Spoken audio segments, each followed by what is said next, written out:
Om Swastiastu. Assalamualaikum warahmatullahi wabarakatuh. Shalom, namo buddhaya, salam kebajikan, salam sejahtera untuk kita semua. Salam harmoni.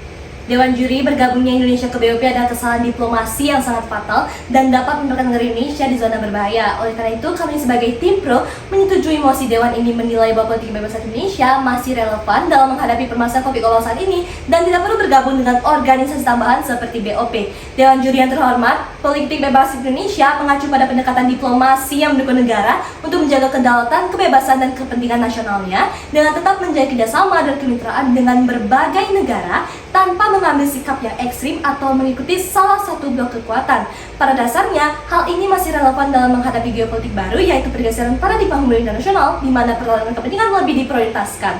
Menetapkan resistensi ekonomi dibanding efisiensi semata, rivalitas terhadap Indo-Pasifik dan dampaknya terhadap perubahan pada rantai pasar global. Dewan Juri yang terhormat, Board of Peace atau BOP adalah organisasi internasional bentukan Donald Trump Januari 2026 yang bertujuan mengawasi transisi, stabilisasi, dan rekonstruksi Gaza pasca konflik. Telah disebutkan juga bahwa Board of Peace terpisah perannya dengan Organisasi Perdagangan Bersama atau PBB yang bertugas menjaga perdamaian dan keamanan internasional, melindungi hak asasi manusia, dan mendorong pembangunan berkelanjutan, namun lamban dalam genosida terhadap konflik internasional. Pada BOP sendiri memiliki tugas utama yakni pelucutan senjata di wilayah konflik, menciptakan perdamaian abadi dan pemulihan terhadap tata kelola sipil. Negara Indonesia jika melanjutkan kontrak dengan BOP akan sama saja dengan mengabaikan kelemahan pada PBB itu sendiri.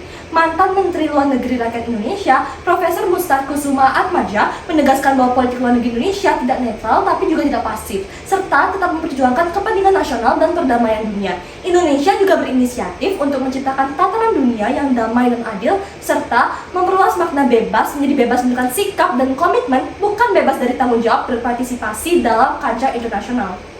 Hal ini juga sejalan dengan pembukaan Undang-Undang Dasar 1945 pada alinea keempat, khususnya tujuan untuk ikut melaksanakan ketertiban dunia berdasarkan kemerdekaan, perdamaian abadi, dan keadilan sosial, yang dimana negara Indonesia membangun keterlibatan aktif dalam menjaga perdamaian dunia.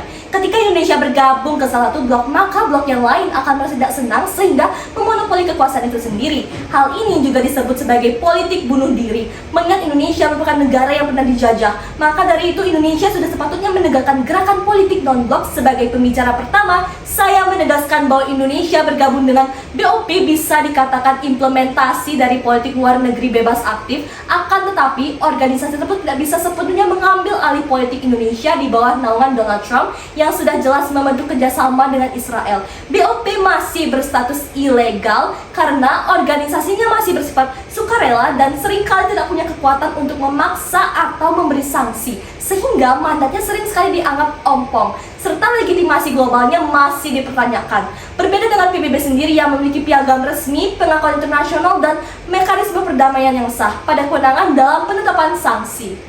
Baik, Dewan Juri, prinsip politik bebas aktif Indonesia tidak hanya berhenti pada gagasan Menteri Bangsa dan Amanat Konstitusi, tetapi juga diperkuat melalui landasan yuridis yang jelas. Hal ini tercermin dalam Ketetapan MPR Nomor 1 Tahun 2003 tentang penegasan kebijakan politik luar negeri Indonesia yang menegaskan secara fundamental bahwa Indonesia menganut politik luar negeri bebas aktif. Selain itu, penguatan tersebut juga tercantum dalam Undang-Undang Nomor 37 Tahun 1999 tentang hubungan luar negeri yang menyatakan bahwa pelaksanaan hubungan luar negeri Indonesia harus didasarkan pada kepentingan nasional serta peran aktif dalam menciptakan perdamaian dunia.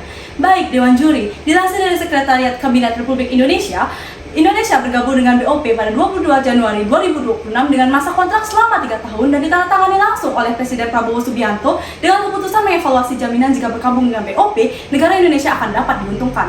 Indonesia bergabung dengan tujuan perdamaian dan kemudian terhadap daerah Gaza pasca konflik. Indonesia bergabung dengan BOP saat Presiden Prabowo tertarik pada poin 19 sampai dengan 20 proposal dari BOP yang menjelaskan bahwa Palestina akan diberikan jalan menjadi bangsa yang mandiri. Lalu ada pun poin bahwa Amerika Serikat akan memfasilitasi dialog Israel dan Palestina agar kedua negara tersebut dapat berdamai. Organisasi yang dipelopori oleh Donald Trump ini masih belum memiliki ketentuan yang pasti dalam menjadi anggota BOP. Dengan kata lain, Indonesia bisa memilih antara menjadi anggota tetap atau secara permanen maupun tidak. Indonesia akan keluar jika organisasi dianggap kontraproduktif bagi kepentingan nasional dan harapan terhadap Palestina itu sendiri. Kontroversi yang tertua yakni langkah tersebut dapat memicu kritik terkait posisi Indonesia seolah menjadi penonton dan beresiko mengganggu netralitas sebagai mediator, serta tekanan publik atas keberpihakan pada Amerika Serikat serta Israel. Dalam piagam Board of Peace sendiri, tidak ada satupun pasal yang tertera menyebut Gaza atau mandat penyelesaian konflik Palestina secara tegas. Organisasi BOP dinilai menyangkal resolusi Dewan Keamanan PBB nomor 2803 tahun 2025 yang secara khusus mengamanatkan pembentukan mekanisme untuk menyelesaikan konflik di Gaza, Palestina.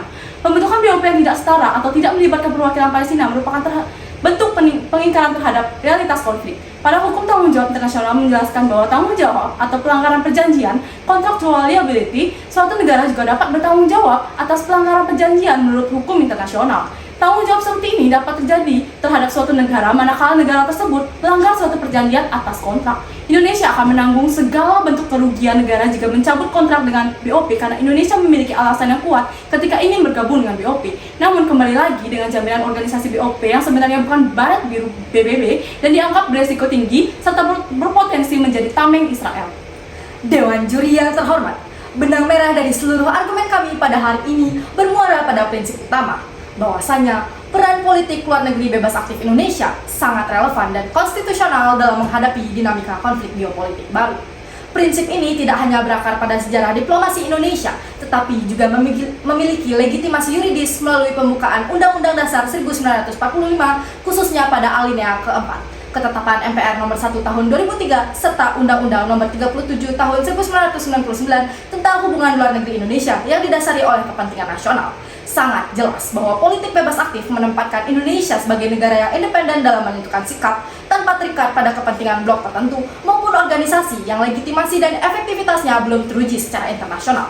Dewan juri yang kami muliakan, marilah kita berpikir secara kritis. Keikutsertaan Indonesia dalam organisasi tambahan seperti Board of Peace justru berpotensi menimbulkan ambiguitas posisi diplomatik, mengurangi netralitas sebagai mediator, serta membuka resiko keterlibatan pada konflik yang tidak sepenuhnya sejalan dengan kepentingan nasional. Terlebih lagi, belum adanya landasan hukum internasional yang kuat, mandat yang jelas, dan representasi yang inklusif dalam BOP menunjukkan bahwa organisasi tersebut belum memiliki legitimasi yang setara dengan mekanisme multilateral yang telah diakui dunia, khususnya di bawah payung PBB. Oleh karena itu, Dewan Juri yang terhormat mempertahankan politik bebas aktif bukanlah suatu bentuk ketidakpedulian pada perdamaian dunia, melainkan manifestasi kedaulatan negara dalam menentukan arah diplomasi yang mandiri, konsisten, dan berorientasi pada kepentingan nasional serta ketertiban dunia. Sebagai penutup, keberadaan Indonesia di dalam BOP saat ini nyatanya dipandang sebagai posisi yang kontraproduktif. Kami meyakini sepenuhnya bahwa Indonesia tidak perlu melanjutkan keterlibatan dan harus segera keluar dari organisasi tambahan seperti BOP, karena organisasi ini terbukti menyangkut resolusi Dewan Keamanan PBB nomor 2803 tahun 2025 yang tidak melibatkan perwakilan Palestina yang merupakan bentuk pengingkaran terhadap realitas konflik. Selain itu, keterlibatan pasukan Indonesia memiliki resiko tinggi hanya menjadi tameng kepentingan satu blok yang justru menjerumuskan Indonesia pada sistem politik yang membawa Indonesia ke ranah konflik internasional yang semakin rumit. Dengan keluar dari BOP, Indonesia menegaskan kedaulatannya untuk kembali kepada arah diplomasi yang independen, aktif dalam diplomasi damai, dan berpegang pada legitimasi hukum internasional yang mapan, serta membantu mengimprovisasi organisasi legal internasional seperti ASEAN, PBB, dan G20. Kami selaku tim pro tetap berdiri teguh pada mosi perdebatan kali ini, yakni Dewan ini menilai bahwa politik bebas aktif Indonesia masih relevan dalam menghadapi permasalahan konflik global saat ini dan tidak perlu bergabung dengan organisasi tambahan seperti Board of Peace atau BOP. Dengan demikian, kami bangga menjadi tim pro.